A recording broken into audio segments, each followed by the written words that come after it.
नमस्कार, मी पंजाब डक 7-8 म्हणजे आणखी 8 तारखेपर्यंत असाच पावसाचा जोर राहणार आहे आणि 9 तारखेच्या नंतर मुंबईला देखील सूर्यदर्शन घडणार आहे, पुण्याला देखील सूर्यदर्शन घडल, कोल्हापूरला घडल, नाशिकला घडल, म्हणून हा अंदाज लक्षात घ्यायचा. म्हणजे 9 तारखेच्या नंतर हे पावसाचा जोर ओसरणार आहे, म्हणून हे अंदाज सर्व शेतकऱ्यांनी आणि जनतेने हा अंदाज लक्षात घ्यायचा. त्याच्यानंतर राज्यातली परिस्थिती बघता राज्यामध्ये काही भागामध्ये आज बरेच भाग सुटलेला आहे, तर त्या शेतकऱ्यांसाठी आनंदाची बातमी. आज म्हणजे पुण्याकडे पाऊस जोरात सुरुवात झाल्याच्या नंतर बारामती एरिया 2, तसेच बीड जिल्हा, त्याच्यानंतर सोलापूरचा इकडं उत्तर सोलापूर, त्याच्यानंतर ह्या भागामध्ये आज बऱ्याच भागामध्ये पाऊस सुरू होणार आहे. सांगलीकडे देखील जोरदार पाऊस सुरू होणार आहे, म्हणून हा अंदाज लक्षात घ्यायचा. फक्त सोलापूर जिल्ह्याचा म्हणजे दक्षिण भाग थोडा राहील, आजच्या थोडा कमी राहील, पण त्याच्यात देखील दक्षिण सोलापूरला उद्याच्याला पाऊस पडेल आणि त्यांच्या देखील पेरण्या होतील, ही अंदाज लक्षात घ्यायचा. त्याच्यानंतर लातूर जिल्हा, बीड जिल्हा, परभणी जिल्हा, जालना जिल्हा, अहिल्यानगर आज दुपारनंतर 2:30च्या नंतर इकडे देखील बऱ्याच भागामध्ये पाऊस सुरू होणार आहे, म्हणून हा अंदाज लक्षात घ्यायचा. आणखीन 2 दिवस म्हणजे मराठवाड्यात देखील पाऊस असणार आहे, म्हणून मराठवाड्यातल्या शेतकऱ्यांनी हा अंदाज लक्षात घ्यायचा. म्हणजे मराठवाड्यामध्ये सांगायचं झालं तर लातूर जिल्हा, धाराशिव जिल्हा, बीड जिल्हा, परभणी जिल्हा, जालना जिल्हा, संभाजीनगर, हिंगोली जिल्हा, नांदेड जिल्हा, मराठवाड्यात देखील आज दुपारच्या नंतर चांगला जोराचा पाऊस सुरुवात होईल. आणि 2 दिवस म्हणजे 7 आणि 8 म्हणजे 8 तारखेच्या नंतर मराठवाड्यातले देखील पावसाचा जोर उसरणार आहे. 9 तारखेला मराठवाड्यात चांगलं सूर्यदर्शन घडणार आहे, म्हणून हा अंदाज मराठवाड्यातल्या शेतकऱ्यांना लक्षात घ्यायचा. ज्यांची कोणाची पेरणी राहिली असेल, जर जमिनीत ओल असेल तर तुम्ही तुमच्या पेरणीचा निर्णय घेऊ शकता. त्याच्यानंतर सांगायचं झालं तर विदर्भाकडे पूर्व विदर्भाकडे आजच म्हणजे वर्धा, नागपूर, भंडारा, गोंदिया, चंद्रपूर, यवतमाळ तिकडे आज देखील पाऊस सुरू आहे. आणि त्याच्यानंतर आणखीन 2 दिवस 7 आणखीन 2 दिवस तिकडे विदर्भात पाऊस पडणार आहे. पूर्व विदर्भ आणि पश्चिम विदर्भ म्हणजे अमरावती, बुलढाणा, अकोला, वाशिम, हिंगोली या परिसरामध्ये आणखीन 2 दिवस म्हणजे 6-7 पर्यंत पाऊस राहणार आहे. 8 तारखेला चांगलं दुपारनंतर सूर्यदर्शन घडणार आहे, म्हणून विदर्भातल्या शेतकऱ्यांनी हा अंदाज लक्षात घ्यायचा. विदर्भातल्या शेतकऱ्याची कोणाची पेरणी असं तर तुम्ही काय करायचं, 8 तारखेला तुमच्याकडे सूर्यदर्शन घडलं आणि त्यानंतर वापसा झाल्याच्या नंतर तुम्ही तुमच्या पेरणीचा निर्णय घेऊ शकता. त्याच्यानंतर सांगायचं उत्तर महाराष्ट्र, नंदुरबार जिल्हा, धुळे जिल्हा काही भाग आणखी सुटलेला आहे, पण नंदुरबार, धुळे, जळगाव आणि नाशिकचा काही भाग म्हणजे पट्टा, त्याच्यानंतर इकडे श्रीरामपूर, अहिल्यानगरचा काही भाग वंचित आहे, तर त्या भागामध्ये आज दुपारच्या नंतर 2:30च्या नंतर तिकडे देखील पावसाला सुरुवात होईल आणि त्या भागात पाऊस पडेल आणि त्यांच्या देखील पेरण्या लागू होतील, म्हणून हे अंदाज लक्षात घ्यायचा. नमस्कार, मी पंजाब डक. 7 तारखेच्या नंतर संध्याकाळच्या त्या पावसाचा जोर ओसरणार आहे. 8ला आणखीन ते पावसाचा जोर चांगला ओसरेल आणि 9ला मात्र चांगलं सूर्यदर्शन होणार आहे, म्हणून आळंदी पुणेकरांनी हा अंदाज लक्षात घ्यायचा.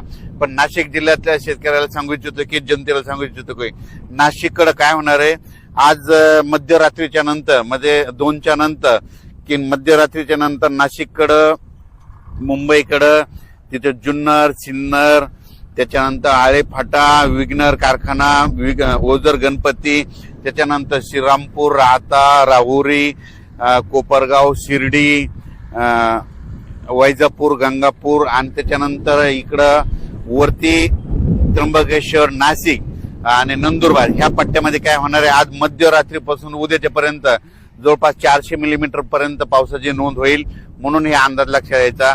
आणि त्याच्यानंतर 8 तारखेच्या नंतर तिकडला देखील पावसाचा जोर ओसरणार आहे. मुंबईचा देखील 8 तारखेच्या नंतर जोर ओसरणार आहे. 7 आणि 8 तारखेपर्यंत पाऊस राहील. 9 तारखेच्या नंतर मुंबईचा देखील पावसाचा जोर ओसरणार आहे, म्हणून हा अंदाज लक्षात यायचा.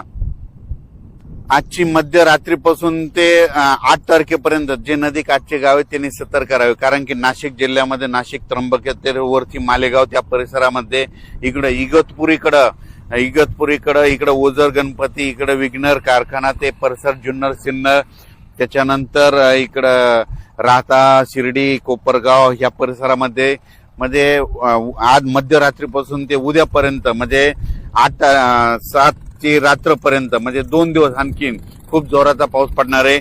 ओढे नाले वाहतील, नदीला देखील पूर येणार आहे, म्हणून हा अंदाज लक्षात घ्यायचा. आपण आपली काळजी घ्यायची, पाळीव प्राण्याची काळजी घ्यायची, कारण की खास करून हा अंदाज केवळ आळंदी, पुणे मुंबई आणि नाशिक आणि या शेतकऱ्यासाठी आणि जनतेसाठी मुद्दाम दिलेला आहे। शिर्डी नगर, आयल्यानगर तसंच हे पाऊस, त्याच्यानंतर घाटमाथा परिसर तर ते जोरदारच राहणार आहे आणि घाटमाथ्यावरला पाऊस मात्र 9 तारखेच्या नंतर ते सगळा कमी होईल। 8 तारखेपर्यंत घाटमाथ्यावरला जोर राहणार आहे म्हणून कोल्हापूरकरांनी हे अंदाज लक्षात घ्यायचा। साताऱ्याकड्यानं, महाबळेश्वर त्या जनतेने सगळ्यांनी अंदाज लक्षात घ्यायचा, आपण आपली काळजी घ्यायची। त्या भागात अद्यापही पाऊस आला नाही, ते ह्या 3 दिवसात त्या भागात पाऊस पडेल, पेरणीयोग्य पाऊस पडेल आणि चांगली जमिनीमध्ये ईजभर ओल झाली तर तुम्ही तुमची पेरणी करू शकता। कोल्हापूरच्या पंचगंगाची पातळी जवळपास 27-28 फुटापर्यंत गेलेली आणि 39, 40, 41 गेली की धोक्याची पातळी असतील। 42ला मात्र सगळ्या कोल्हापूर, सांगलीकडे पाणी पसरतं। पण तुम्हाला सांगू इच्छितो की तिकडे देखील घाटमाथ्यावर आणखीन 3 दिवसात पावसाचा जोर असल्यामुळे तिकडे जवळपास माझं तर म्हणणं आहे 35 फुटापर्यंत पातळी जाईल। धोक्याच्या बाहेर काही जाणार नाही, कारण की 35-36 फुटापर्यंत पातळी गेल्याच्या नंतर म्हणजे ते पाणी एवढं शिरत नाही शहरामध्ये, पण 38च्या नंतर गेल्याच्या नंतर धोक्याची पातळी ओलांडते। म्हणजे पंचगंगाचं पाणी 38 फुटाच्या वरती गेलं की समजायचं कोल्हापूर जिल्हा, सांगली जिल्ह्यामध्ये शहरात पाणी जायला सुरुवात होते, धोक्याची पातळी ओलांडते आणि 42 फुटाला मात्र सगळीकडे पूर परिस्थिती निर्माण होते। पण काय होणार आहे, आणखीन 2 दिवस तिकडे घाटमाथा परिसर पाऊस पडणार आहे, कोयना धरणात पडणार आहे, त्याच्यामुळे 35-36 पर्यंत पातळी जाऊ शकते। म्हणून त्यांनी नदीकाठच्या लोकांनी पंचगंगाच्या सतर्क करावे। त्याच्यानंतर उजनी धरणासाठी शेतकऱ्यासाठी आनंदाची बातमी, उजनी धरणाकडे जवळपास 7,500 ते 8,000 क्युसेसनं पाणी येत असल्यामुळे उजनी धरणात देखील टीएमसी मध्ये वाढ होणार आहे, म्हणून उजनी धरणातल्या शेतकऱ्यासाठी आनंदाची बातमी। त्याच्यानंतर निळवंडी धरण, भंडार धरण या धरणात देखील पाण्याची साठे वाढत झाले, त्यांची टक्केवारी अजून आली नाही, त्याचा व्हिडिओमध्ये उद्या दिला जाईल। त्याच्यानंतर गोदावरी नदीला इकडे पूर आलेला आहे, इकडं पुण्याकडे देखील पूर आलेला आहे, म्हणून नदीकाठच्या लोकांनी सतर्क करावे। मी पहिल्यांदाच म्हणलो होतो ना, नदीकाठच्या लोकांनी आपण आपल्या पाईपलाईनची काळजी घ्यावी। राज्यात मात्र आणखीन 3 दिवस म्हणजे 6, 7 आणि 8 3 दिवस पावसाळी वातावरण आहे। त्याच्यानंतर 9 तारखेच्या नंतर सूर्यदर्शन होणार आहे। 9 तारखे आता 8 तारखेला विदर्भात सूर्यदर्शन होईल, 9ला थोडं मराठवाड्याकडे होईल आणि मुंबईकडे देखील 9ला होईल। म्हणून मुंबईच्या जनतेने आणखीन 2-3 दिवस म्हणजे 6, 7 आणि 8 तारखे 3 दिवस पाऊस राहणार आहे, म्हणून तुम्ही तुमची काळजी घ्यायची। पुणेकरांनी काळजी घ्यायची, नाशिकवाल्यांनी काळजी घ्यायची, कोल्हापूरकडल्या जनतेने देखील काळजी घ्यायची, त्याच्यानंतर सातारा परिसरातल्या शेतकऱ्यांनी देखील काळजी घ्यायची।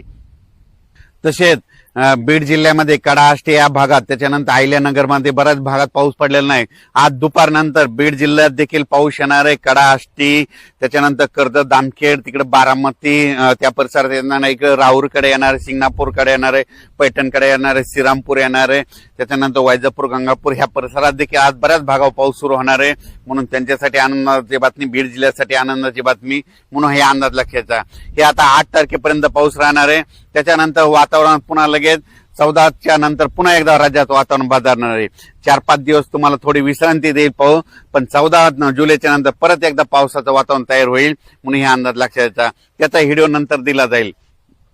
तसेच नाशिकच्या शेतकऱ्याच्या, नदीकाठच्या शेतकऱ्या, बऱ्याच शेतकऱ्याच्या शेतामध्ये पाणी गेलेलं आहे, त्यांनी स्वतः काय करावं, त्यांच्या तहसीलदारकडे जाऊन त्यांनी त्यांचे पंचनामे करून घेण्याची तयारी ठेवायची, कारण की त्यांचं त्या पुरामुळे अतोनात नुकसान झाले, कोणा त्या पाईपलाईन वाहून गेलेलं आहे।